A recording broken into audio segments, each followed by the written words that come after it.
My number one concern with the Warriors wasn't really in the series. I like them. It was in game one. I said, people tend to think the more rest a pro athlete gets, the better they are. Never forget, both NFL teams that had a bye this year, number one Tennessee and number one Green Bay at home, both lost. And in both instances, the offense struggled. You're not going to forget how to tackle, but offense tends to be choreography. And last night, Boston was less rested, but it played closer to last night's action. They shot a better field goal percentage, a better three-point percentage, a better free throw percentage. They had far more assists. Their offense was, outside of about a 6-minute stretch, much more fluid. Less rest is overrated. Ask yourself, you ever taken 2 weeks off of work and you come back the first day? Isn't it a little off? I talk for a living. Every time I take a vacation, the first day back, I'm not quite right. It's why my only bet last night was the Celtics plus 1.5 in the first half. I thought they would play a very good first half. Yes, Steph Curry was great early. He's also usually the best offensive player in the league on any given night. That's just part of his DNA. Ball handling, shooting, he is a naturally gifted offensive player. But outside of Steph, Draymond Green was awful offensively. Jordan Poole was awful offensively. Andrew Wiggins was off. And I thought Steve Kerr, frankly, played Andre Iguodala too much. He hadn't played since the Denver series. He hit one big three, and that was it.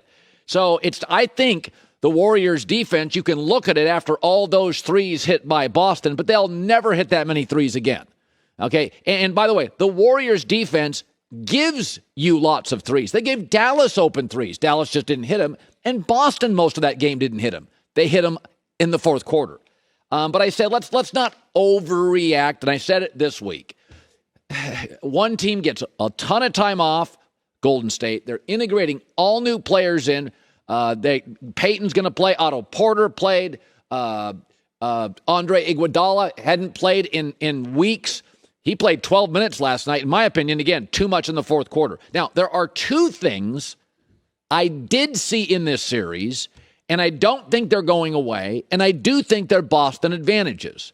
Number one, and we know this as a rule, the NBA refs in the postseason tend to swallow their whistles. So they allow more physical play.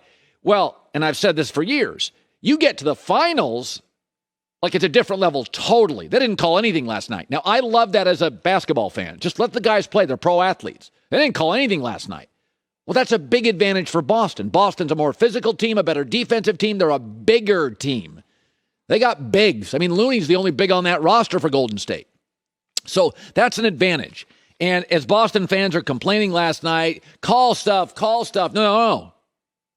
You don't want the referees to call anything in this series. You want it to be a football game because you're the bigger, stronger team. You got the defensive player of the year. You got a legitimate big-time big. Al Horford's got size. You want the refs to swallow the whistle. So that's a big advantage. The second thing is, and we've known Jaylen Brown's a good player for years. He averages over 20 points.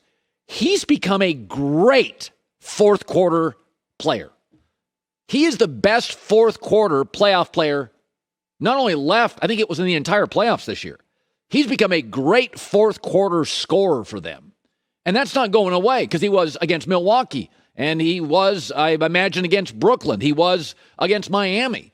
And it really matters because Jayson Tatum, and we've discussed this regularly, can disappear. Tatum is different.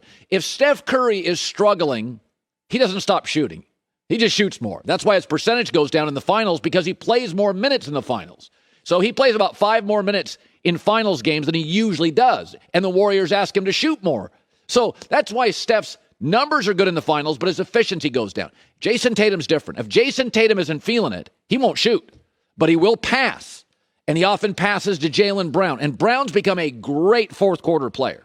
So I think this is a real thing. And by the way, Jayson Tatum verbalized this. We talked about this. He verbalized the fact that, sometimes he doesn't know if he's the guy.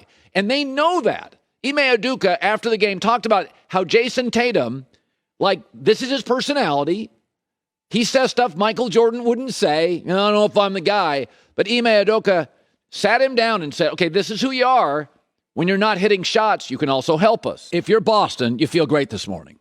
Now, Al Horford's not going to be that dominant the rest of the series. He's not going to have 6 threes the rest of the series.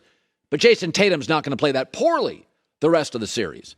My big takeaway is the refs are going to let him play. Big edge to Boston, the more physical team, and Jaylen Brown has become an absolutely dependable, lights-out fourth-quarter scorer. That is huge. That's why these playoffs, you can go back 30, 40 years. The great fourth-quarter scorers, a lot of times, end up with rings. Let's talk Steph. I swear to God. Steph Curry shoots 50% from the floor. Easily the best, arguably the only Warrior who is great offensively. Finishes the game with more points than any player, 34. And this morning he shrank. Oh, good God. Folks, let me remind you, the Celtics devoured Kevin Durant in the first round. He was awful. They made Bam Adebayo in the Eastern Conference Finals a defender only. Drew Holiday was half of himself, a shell of himself against this Celtics defense. And Giannis, who shoots 55% from the field, shot 45% against the Celtics. This is what they do. This is what the Warriors did to Luka. You're not going to stop Steph from scoring 34, but you're going to make him less efficient. Marcus Smart blocked 2 of his shots. You're not going to score on interior scoring in the paint if you're the Warriors, if Robert Williams is healthy. Now, Robert Williams was limping early in the game, so you never know with him. But as we talked about, refs swallow the whistles. This is not a situation like, let's say, Harden or Westbrook, where they're clearly not the same player in the postseason, where they need a whistle to be effective. Steph Curry doesn't. This is also something to remember. Boston isn't just a really good defensive team. They are a historically great defensive team. I don't remember ever 6 different players on a team.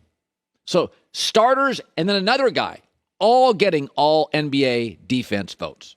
I don't remember that ever happening. Al Horford is capable defensively, and he's their second best big defensively.